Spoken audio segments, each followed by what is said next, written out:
budgeting friends, it's Dano from the Budget Newbie, and today I am doing my August wrap-up video.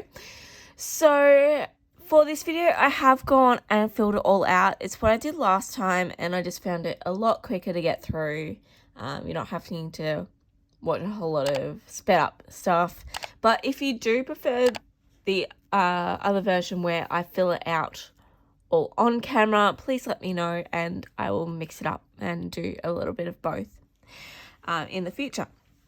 So let's get into it. So I've opened this up to my August cash expenses, and I have highlighted and color coded everything. So for cash, I got incoming cash. A lot of that was sinking funds, so only $80 was actually earned income. So I just have a note of that's earned.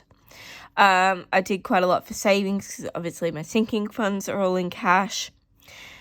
I spent money on food, petrol, pole, fun, health and beauty, and events. Pole and events were all from sinking funds, so that was a bit of the the income that came into that. Then as for online, obviously I spent quite a bit more online, but this one for me is always going to be bigger because it has all my direct deposits as well. So for this one, got my income, all my debt is paid via my bank accounts. I've got savings, food, utilities, pole, car, fun, health and beauty, and miscellaneous. The biggest thing to note for this month was my car registration was due. So my car is obviously going to be quite a lot higher than normal and definitely over budget. But I had already saved all that money. So it's over the monthly budget that I want to spend on my car, but it's not over budget because I knew that I had that expense and I had saved for that expense. So yes. Okay. So I added all the totals, and then we take all of that. Oh, no, wait, I'm skipping ahead of myself. First, we look at our debt, which is the very exciting bit because I only have $724 left on my credit card to pay. I am ecstatic. So essentially, because I've been paying off $1,000, give or take a fortnight, that will be paid in my next paycheck, which I'm doing this weekend, and I cannot wait. This weekend, as in next weekend. Yeah, I am so happy with that, and then I'm not too worried about my mortgages because I am looking at selling my apartment or unit and then buying something else. So I'm not focusing on lowering these. I'm focusing on building up a not really a deposit. I don't need a deposit, but for all the incidentals, so things like what's left over of the rates that I've got to pay, you've got to pay for conveyancing, you've got real estate fees and things like that. So all those little things I want to make I want to make sure I've got the money set aside for that. So I'll be focusing more on putting money for that and creating a savings buffer than paying off that mortgage faster, because there's kind of no point. Until I've got the next place that I actually want to move into, I'm not worried about paying that off. So as you can see down here, I have my progress charts.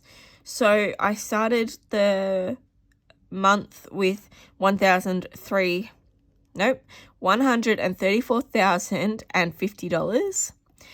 I now have $129,357, which means I paid off this month $4,693. That does not include any interest that I've paid. So I would have paid more than that.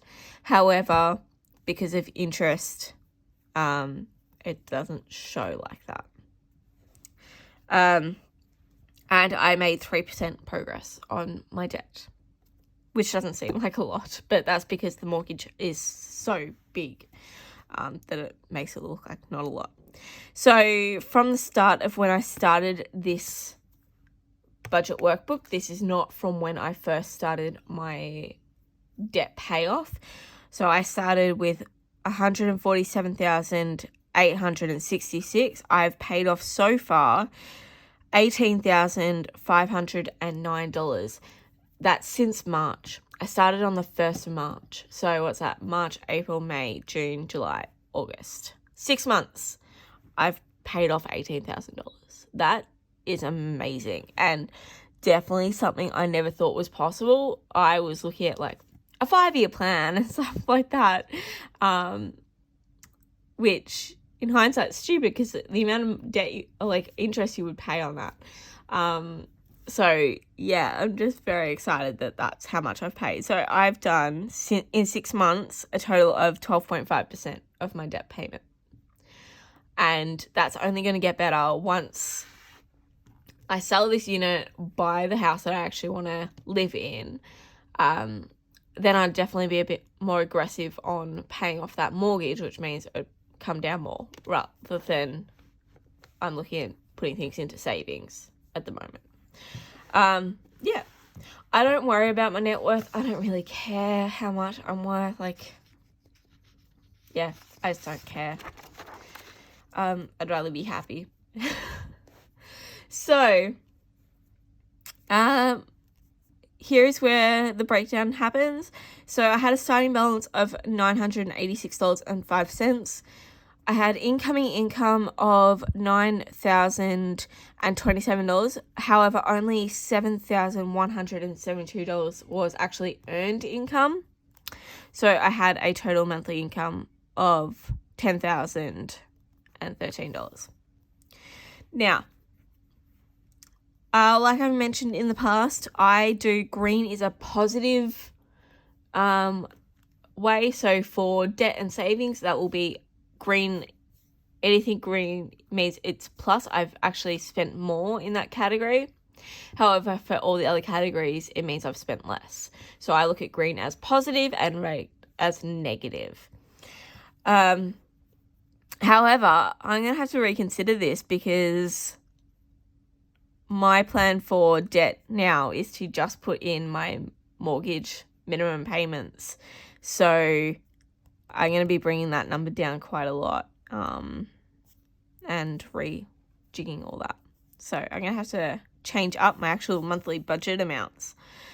Okay. Although, to be fair, most of it will just go from, rather than paying off debt, it'll go to paying on savings. So, you know.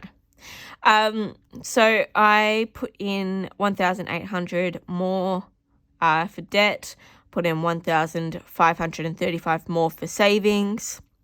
Food, I did go over. I was over by $167, so that's why that is red. Most of the things I was down in, obviously car, I was up because of my car rego. And then health and beauty, I spent so much money on clothes this month. Needed to work on that. But, yeah, I was over by a lot. What else did that include? It included a few things, but it definitely did include a massive Gymshark haul. I had the dresses as well for the finals weekend, which is now not happening. So I'm hoping that next year we keep the same theme so that I can use the dresses again. Because annoyingly, that's now not happening. And obviously I went over in events because I don't budget anything for that. And it was my mother's birthday, so I bought her a Audible voucher. And everything else I was under. I didn't really spend a great deal, but when I did spend, it was a lot, is sort of what happened. So next we go over to the breakdown of the debt and the savings. So for this, I only use my earned income. I don't look at what I started with, and I don't look at what I got from sinking funds, because obviously what I started with already has an allocated role. So it's to pay off bills that are coming in the first start of the next month, or it's my buffer. And then the other income that I got was all from sinking funds, and I'm obviously not re-saving or using sinking funds to pay off debt. They've got another purpose. So that's why I only use my earned income for these numbers and work out all the percentages based off these numbers. Okay. So for that, then I started with $7,172. I paid off $3,500 in debt, which is 49% of my earned income. Of that, 70% went to my city credit card, 18 went to my first mortgage, and 11 went to my second mortgage. So it's definitely where my priorities are, definitely highly towards the city and then those two. Over at my savings, I put $2,032 to savings, which is 28%. Of that, 85% went to sinking funds, 5% went to emergency fund, and 10% went to the 100 envelope challenge, which I only did for one paycheck out of the 2 for August. So next month it will be more around the 20%, if not a bit more, because obviously I won't have a credit card to pay off.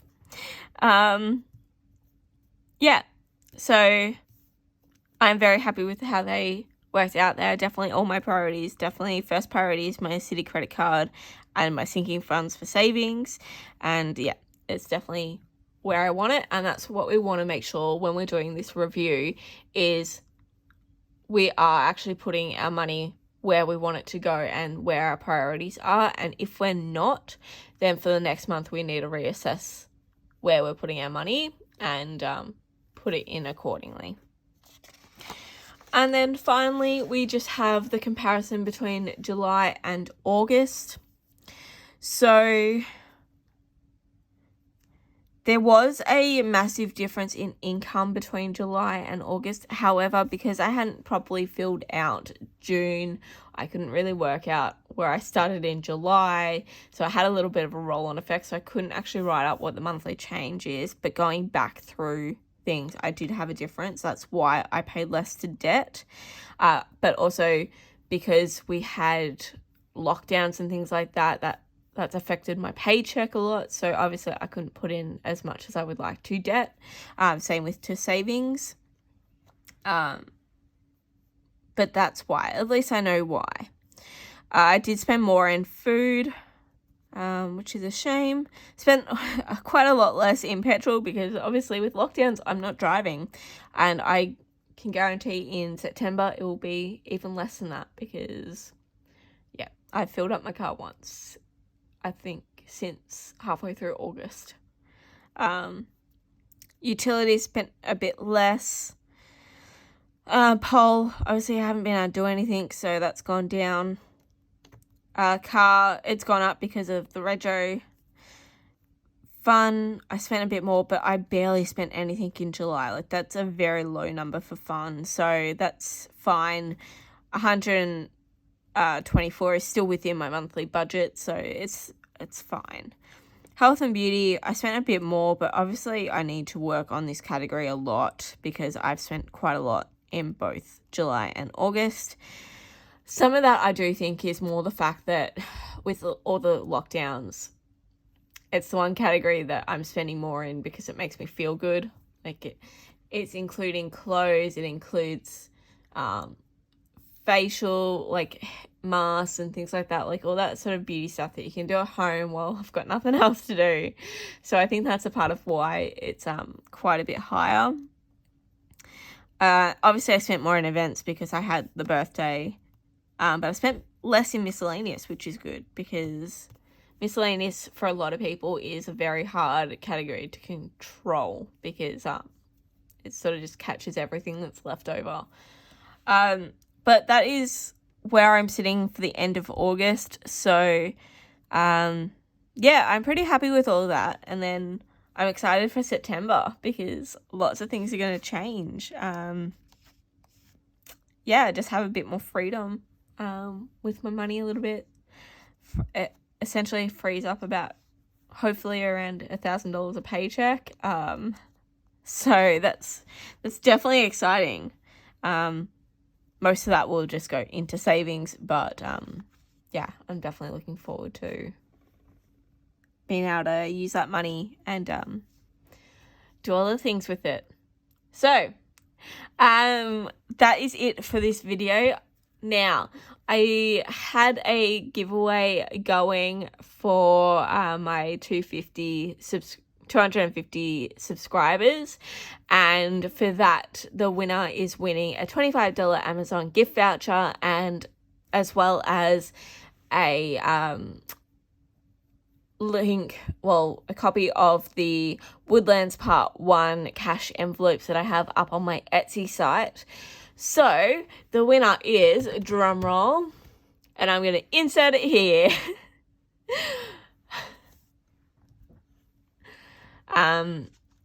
So yes, I'm about to go do that roll. So congratulations. I will be contacting you after I publish this video. And yeah, I still want to thank everyone. I can't believe, I think I last looked and I was at, I think it was more like 270. It's gone up quite a bit over the last couple of days, and I'm just so appreciative. And I just want to help out with others in any way that I can, because budgeting and being in debt can feel like such a daunting thing. I know personally, I was just so scared to talk about my finances, and I felt like an absolute failure for being in debt. And I am slowly coming out of it. I'm learning good practices, and this community is definitely helping me keep accountable. So I just wanted to say a massive thank you. And that is it for this video. If you liked it, please give it the thumbs up and hit the subscribe button if you haven't already. And I will see you all next time. Bye.